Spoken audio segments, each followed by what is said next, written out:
Right, this is part two of pretty epic, what's turned into an epic episode.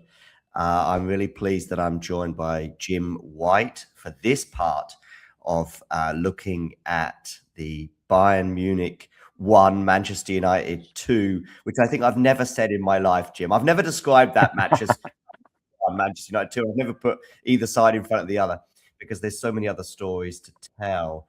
I actually want to begin though, Jim, and this might catch you off guard, but that's how it is. My 98, 99 memories, and in fact, my Jim White awareness, let's say, began with a VHS video that I bought at the end of that season. And I put it into my video recorder. And for younger viewers and listeners wondering what VHS is, it was before DVDs, the internet, etc., etc. And it was like a season review, and it began with Jim White standing in front of an audience talking about the potential takeover by Rupert Murdoch et al. Do you remember this? Well, first of all, we could just talk about the Rupert Murdoch potential takeover that never happened.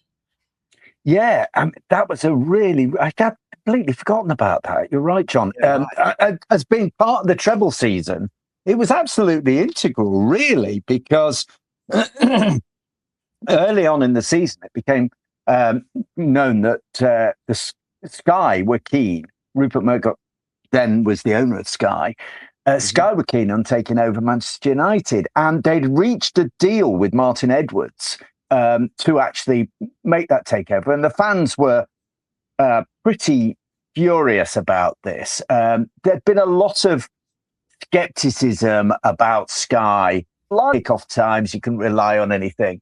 And they didn't want United to be taken over by somebody. I think the hostility was a memory of the way Murdoch had broken the unions back in the 80s when he took the Times to Wapping. So there was a lot of dispute. And then actually when you looked at it, it was a completely appalling idea that the broadcaster should own one of the teams. I mean, it just didn't make any sense whatsoever. And so a group of us got together to kind of try and fight against it. And I remember being at a very early meeting and someone saying, the thing about United fans is that there are more of them than anyone else, which means there are more lawyers, there are more politicians, there are more people in the media. Let's use them to really. So it's not just going to be about mass protests of marching down the street. We're going to use people who can affect things in different ways. And there were plenty of MPs who were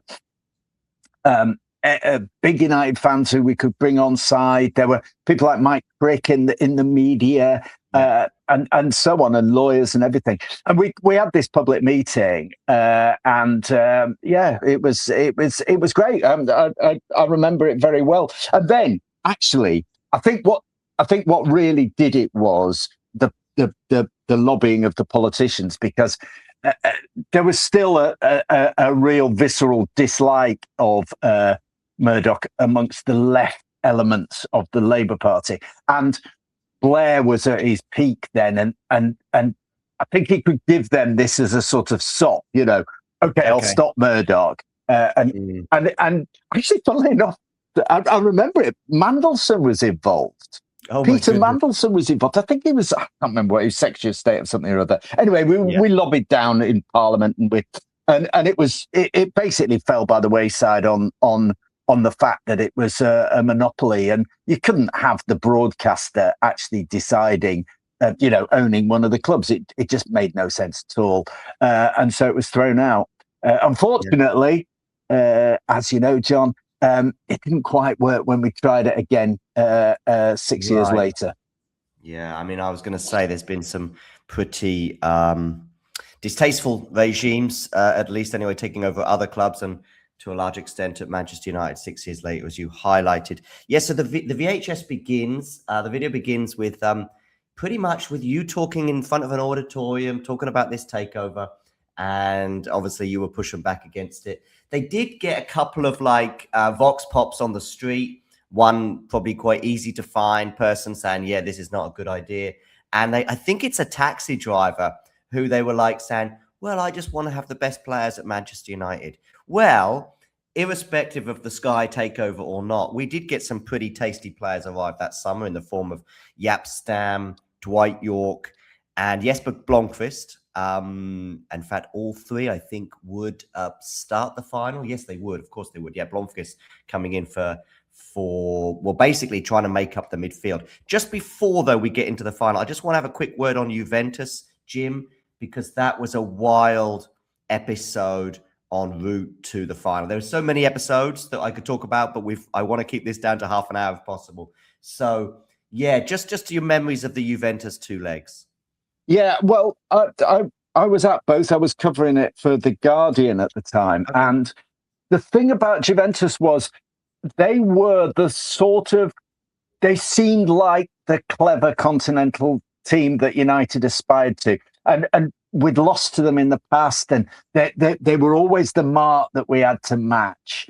They had such great players, and the problem was I can't remember. Did we draw at the leg at home against them? At home, 3-2 away. Yeah. And then we went away, and we were 2-0 down within about 10 minutes. And you just thought, oh well, this is it. You know, this is continental superiority. We're never going to match them. It's not going to happen. And then probably the finest one-man performance by a player I've ever seen in Roy Keane, dragging them and pulling his side with him, and this kind of intense self-belief that he had.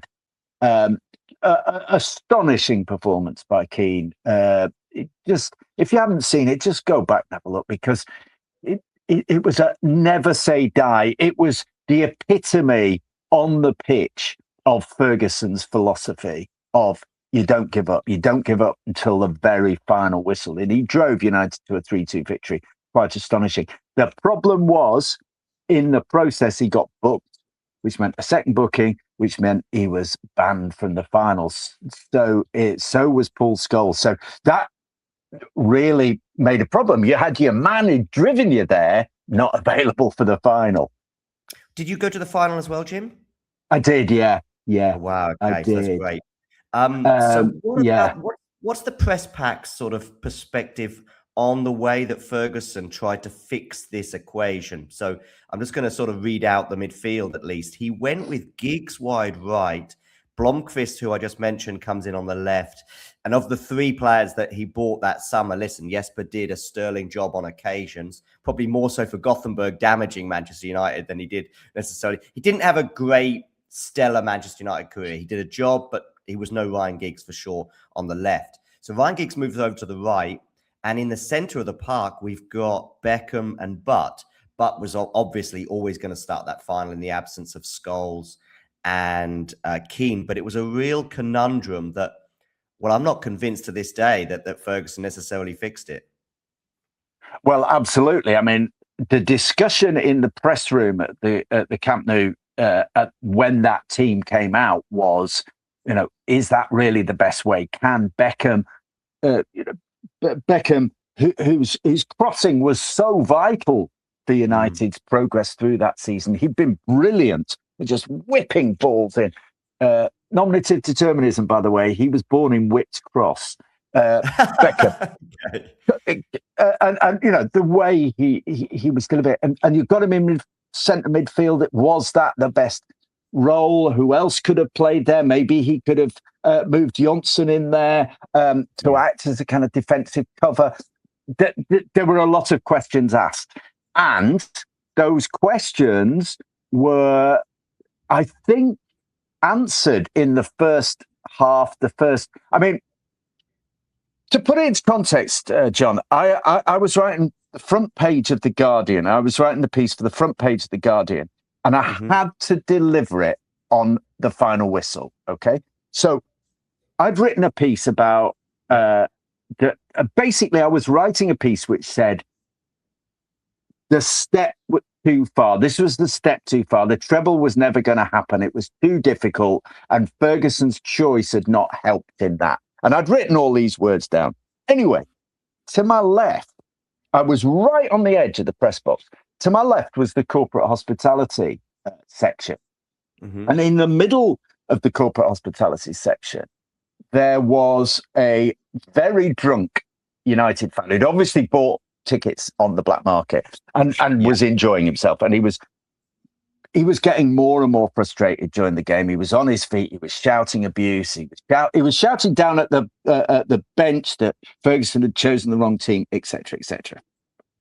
Then, and you probably want to come on to this later, but then, right with, in added time, I've written this whole piece, step too far, blah, blah, blah, blah.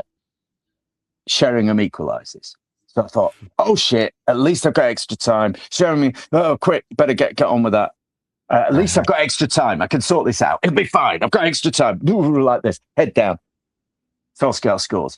First of all, now, the etiquette in the press boxes, you don't celebrate, you don't mark anything, you just watch.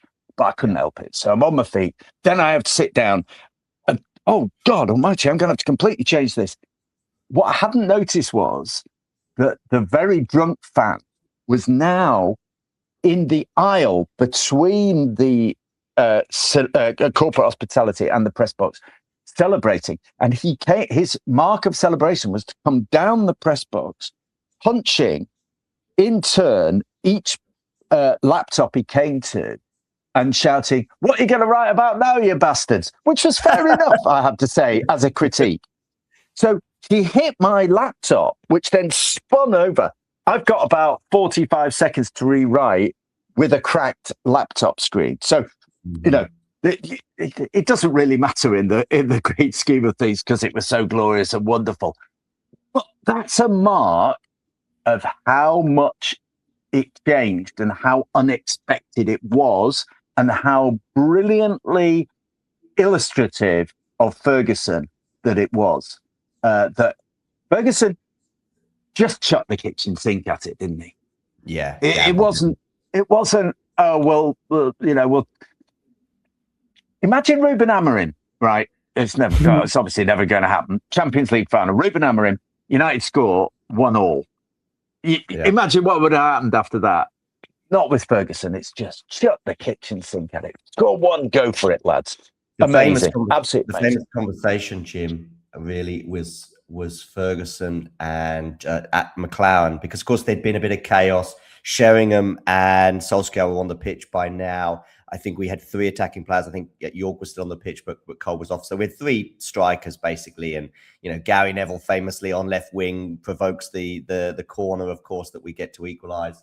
Schmeichel, of course, it's just pandemonium to get that goal, the kitchen sink. And there's a conversation between McLaren and Ferguson at 1-1. And McLaren's like, okay, how are we going to get back to 4-4-2 here? Are we going to put Sheringham or York into midfield? Probably York would be the more logical one. Or maybe because I think we probably used all our subs by then as well. But somehow we need to we're going to win this, but we need to get some kind of order because we could easily lose this even before the end of the match as well if we get too carried away. And Ferguson just said, hold on a second. Let's just see what happens in the next 90 seconds of extra time, of injury time. And of course, we all know what happened in that, that extra. Actually, probably even less. I think it was probably about 60 or 70 seconds between the two goals. John, that is Ferguson. Ultimately, is a gambler. That was he loves his horse racing but he is a gambler, and that was, in a sense, what marks him out as a manager. Obviously, all those things like team building and tactical genius, and we know all those things, and his man management, etc. But the difference he had was he went for it. He gambled. Yeah. And McLaren, interestingly, a huge influence on that side, a very important part of it. But McLaren's instinct, as you said, was to do the Amorim. Let's hold on here. Yeah. Of course, and get to extra time and then carry that momentum through. In fact, there's a lot of people have written and said since that United would have won anyway. I'm not sure. I'm not sure if that goes one or... You know, it was golden goal. You know, it was golden goal extra time. It was, yes. So, you know, you never know. You never know what might have happened. There may have been, you know, Bayern, a very good side. They may have got their heads back together, because partly what happened was they were already planning. They were already thinking of their winners' medals.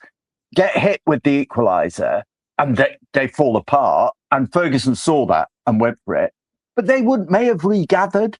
They may have got their heads back together again and could have got a breakaway goal. So, you know, in a sense, it was the sensible thing to do, oddly. Yeah. The build up to that, though, let's say, I think you could say the match falls into two halves without stealing a cliche. But the two halves are more like probably 70 minutes Bayern domination.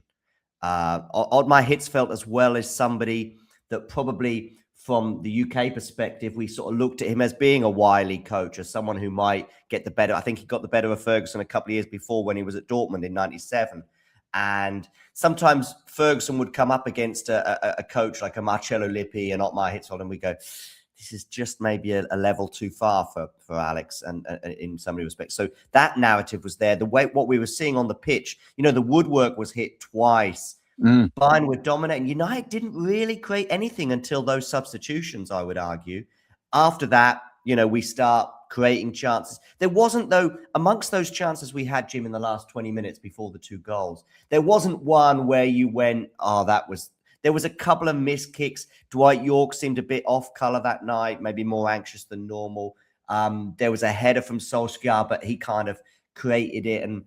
But it wasn't like we had a one-on-one scenario or a free header in the box exactly. And Oliver Kahn, of course, was the goalkeeper for Bayern, which made it even more of a tall order. No, you're absolutely right. It wasn't a kind of flurry of chances. It was just, there seemed to be a kind of momentum about United that season. So often it happened, John. So often it happened that season, but it looked as though it was all going to go to pieces. And I take you back to the FA Cup semi-final, when in the last minute of ordinary time, Dennis Bergkamp, of all people, picks up the ball to take a penalty for Arsenal. And you think, well, that's it, isn't it? Obviously, that's the end of the trouble. That's not going to happen. And Schmeichel saves. So there was jeopardy all along. That's what made it such an amazing experience, was the constant jeopardy, the constant thought it ain't going to happen. And listen, I'm not even sure why I'm mentioning this, but that's what made City's treble so much less interesting to everyone else. Yeah, because City, it was obvious that we're going to do it. United, if you hated United, you thought you were going to see them humiliated, but they never were. They always came through at the last, and it was just a narrative of quite extraordinary ups and downs that whole season. And they didn't really start to move towards the treble. Ferguson always used to say January was when you got into gear. And they, you know, they'd had a pretty ordinary... Their Champions League campaign up to this point had had a couple of moments. Do you remember that glorious goal with York and Cole interpassing against Barca? Just fantastic. And they'd drawn both games against Bayern in the group stage. It was a tough process to get there. But then once the knockout started, you know, they just get stronger and stronger and stronger until the final, when, as you say, I was going to say 70 minutes they were second best. You could argue they were second best for 90 minutes. Yeah, I mean, the woodwork was hit. I mean, Mehmet Scholl, we talk about wily campaigners on the bench. Well, Mehmet Scholl was a wily campaigner on the pitch. And again, he seemed like a sort of player that United were missing. Someone who was a cool customer, someone who could keep the ball, someone who was a deft touch in front of goal. In fact, I think he chips Schmeichel and it comes off the woodwork for one of those two. The other one was the opposite. It was a Carsten Janker, who was the complete opposite. It was kind of like an old school number 9. He hits the woodwork from a corner. from memory. But yeah, I mean, you also talk about that jeopardy. The last sort of 6-7 weeks of the season, every match was finely balanced. So, we get a 2-2 draw at Liverpool, where I think we might have been 2-0 up in that match, and they come back. Ince gets a last-minute equaliser, much to the chagrin of many United fans. We get a narrow one. This is in the league. We get a narrow 1-0 win at Middlesbrough, where who can forget, of course, the last day of the season when we won down to Spurs, and Cole comes off the bench at halftime that day and scores the winner. Then you talk about the cup run with that semi-final. I mean, 8 times out of 10, 9 times out of 10, Bergkamp obviously puts that away, and that's the treble done. And then, of course, the Juventus, home and away legs as well, dramatically coming from 2-0 down away there against a Carlo Ancelotti led Juventus. And then the final itself, where, if Effenberg isn't tired and puts that out for a corner, because I think in minute 1, certainly when a fresh Effenberg, that cross from Gary Neville, which is weird, on the left wing comes in, and he just either controls it and clears it, or he just boots it away. But I think he's so tired, and this is towards the end of Effenberg's career, that he's actually just fine with putting it out for a corner and seeing what happens. And that's, of course, the first goal. There's also a bit of panic in the Bayern defense. One of the players, I think, miskicks it. But then also the strike from Giggs' mishit, really, that ends up landing at the feet. So many, sliding doors in the space of just a few seconds. And it's 1-1, and the rest is history. I think we go back to why United underperformed. I think the absence of Keane was vital. Not just his abilities to keep the ball, but also his controlling temperament would have. I think there were a lot of players who were very nervous about the circumstances. I mean, this was the biggest of stages, in the biggest of arenas. Mm-hmm. The Camp Nou was just an amazing place that night, so full of colour and vibrancy, and it was. I think a lot of players, and you mentioned Jesper Blomqvist, I think probably him to the fore, were intimidated by it, and Keane wouldn't have allowed that. He'd have made sure that everything was good. And David Beckham underperformed until he was, putting in the corners at the end. Nicky Butt underperformed. If they'd have had Keane in there, I think it would have been transformative. And interestingly, I always think of Keane's reactions at the victory celebrations when he's there in his suit, looking a bit out of place. I haven't done anything to deserve being here. I shouldn't be here. It's them who did it, not me. I shouldn't be here. And that's just kind of typical of the presence that he had. It was the opposite of John Terry as a captain, who thought it was all about him. I'm stepping forward to win the Champions League, and isn't that appropriate? Keane was not like that, and I really do think it was a huge miss. And I think if it had gone the other way round, that's what Ferguson would have focused on. The fact that he was missing Keane. Yeah, and I also just think the shape suddenly. So what unfortunately happens with the midfield setup is you take Giggs away from the left wing and you put him on the right, and so suddenly you're losing that, and you put Beckham in the middle, so you're losing his presence on the right hand side that had been so important that season, particularly in terms of the crosses, but generally the makeup of the midfield. And so the thing is, I think Beckham had a good sort of FA Cup final playing in the midfield, and it was a centre midfield. And this was something that was always earmarked for Beckham, that at some point in his career, it never happened really, except for England on occasions where under Glenn Hoddle, when we played 3 at the back, and then we could have 3 in the midfield. But it never really happened really. He just always stayed wide right, as it turned out. But he was always kind of earmarked as the successor to Glenn Hoddle in the centre of the park, who could spray balls. But he was just so good on the right-hand side, and his crosses would be missed, and they were missed that night until those 2 corners, as you highlighted. And then you throw in the fact that Keane just in the midfield would transform that team and his influence on the other players. And you're absolutely right to highlight the anxiety. We did play like a very Schmeichel as well in goal, even for the first goal was like, and he would, because he probably should do better. In fact, he definitely should do better for the first goal. I heard Clive Tilsley say that he just made a huge mistake, as in Tilsley made a huge mistake. He just assumed it had taken a deflection.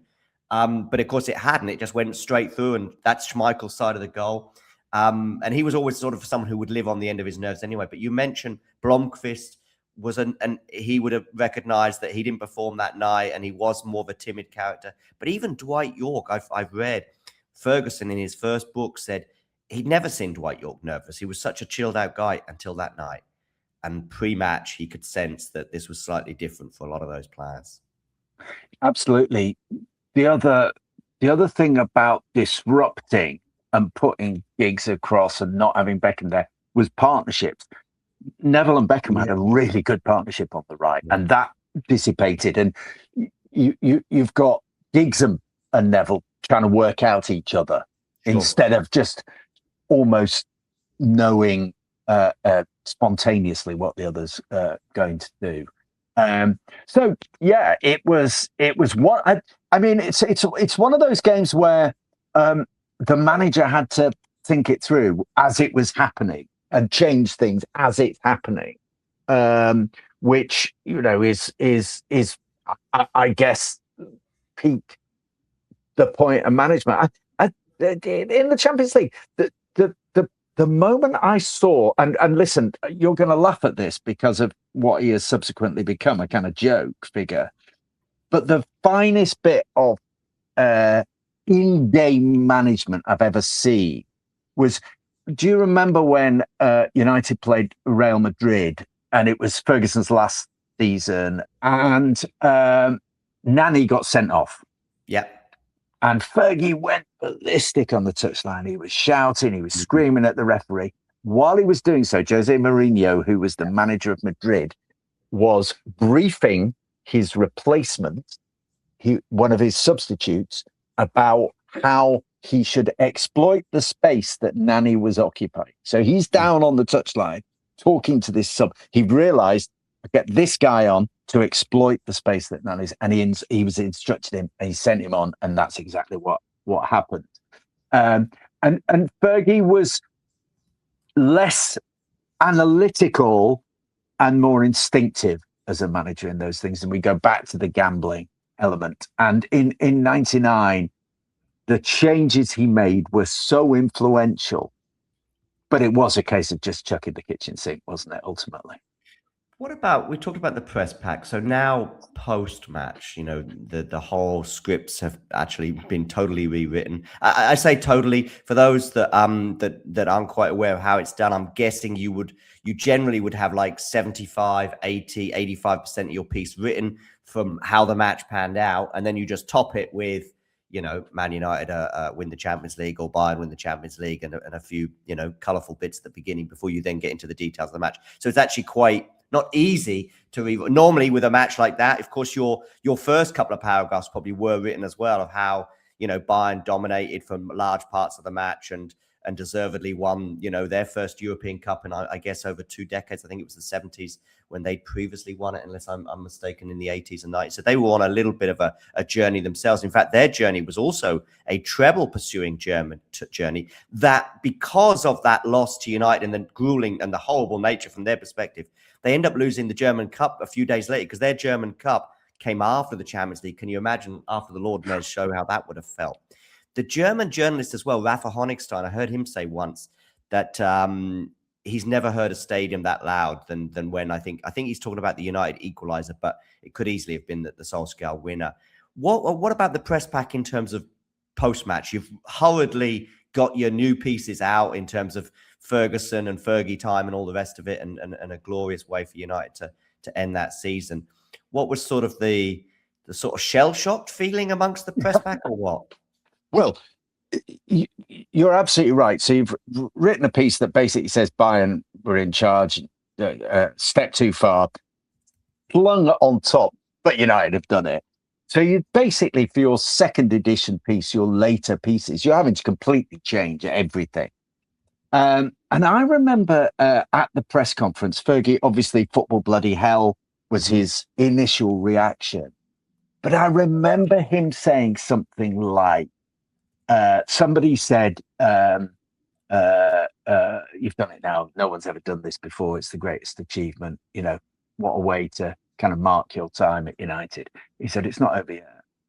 And I remember thinking, you know, that's Ferguson. And so I wrote a piece about, you know, the problem for everybody else is this guy ain't going to stop here. Right. And funnily enough, much later, so I've delivered my copy and so on and so on. A couple of mates of mine were staying at a hotel in downtown Barcelona. I wasn't staying with them, but they said, come back, we'll have a few drinks. And we're all in the bar. It's full of United fans, etc., etc. And this woman I know comes back from the toilets and says, you're not going to believe it. The United after party is here. It's down in the basement. It's here. So we go down. Three of us go down and we get in. We walk in. We walk into the party. And I remember the three of us, we're standing behind Johnson and Stam in the queue for the food, who are discussing which salads to have. And I just thought, hang on a minute, you've just won surely you should be discussing how many bottles of champagne you can fit into the trophy to drink, or they're discussing which salads to have. Anyway, the woman I'm with had shoved a couple of the program. They had these special Manchester United Champions of Europe winners menus, and she'd shoved a couple of those down her trousers. And the security guy for United, I don't know if you remember, it was a guy called Ned Kelly. He was always there on the touchline, this kind of scary ex-South African Special Forces guy. He comes over and goes, you three, get out. And as we're going, he thought, well, fair enough. So as we've been marched out, he goes, and you've got the property of Manchester United down your trousers to this woman. Did she still get them? Did she keep them or not? She handed over two, but she still had one down her trousers. So, it was absolutely brilliant. So we went back up to the bar and showed everybody the program, the menu that had Manchester United Champions of Europe on the front. Absolutely brilliant. Yeah. The legacy for Ferguson never quite materialized that he yearned for, right? Either post 99 or post 2008. In fact, arguably he came closer in the post 2008 era, obviously getting to the Champions League. But it never quite happened in 99 in the manner that, in terms of we went on to dominate domestically for the next 2 or 3 years. The funny thing is, we haven't mentioned Arsene Wenger yet. And yet, really, when I talked about those wily managers, your Lippies and your Otmar Hitzfelds, now we suddenly had one in the Premier League that was making Ferguson in 97, 98, and to some extent into 99, although Ferguson obviously had the last laugh that season, was beginning to have its influence. But yeah, coming back to the European point, the legacy never really worked out for Ferguson the way that he wanted, that a Real Madrid style level of domination, or Real Madrid more recently. I'm thinking of Real Madrid 50s and 60s, but also, of course, their recent domination in the 2015 to 2020 period, if you know what I mean. It didn't, and Ferguson's. You think about signings like Veron and people like that who he bought over the next couple of years in the hope that he could become. They were Champions League purchases, guys like that. Ruud van Nistelrooy was a Champions League purchase as well, though Van Nistelrooy was a brilliant domestic player as well. Ferguson's, I'm sure, doesn't have many regrets, but one of them undoubtedly is that he didn't win the Champions League. Manchester United in that period should have been winning the Champions League more often than they did. And you're right, they win it in 2008, they lose in the final in 11. So in a sense, they're the regulars there, but yeah, he never quite did it in that way.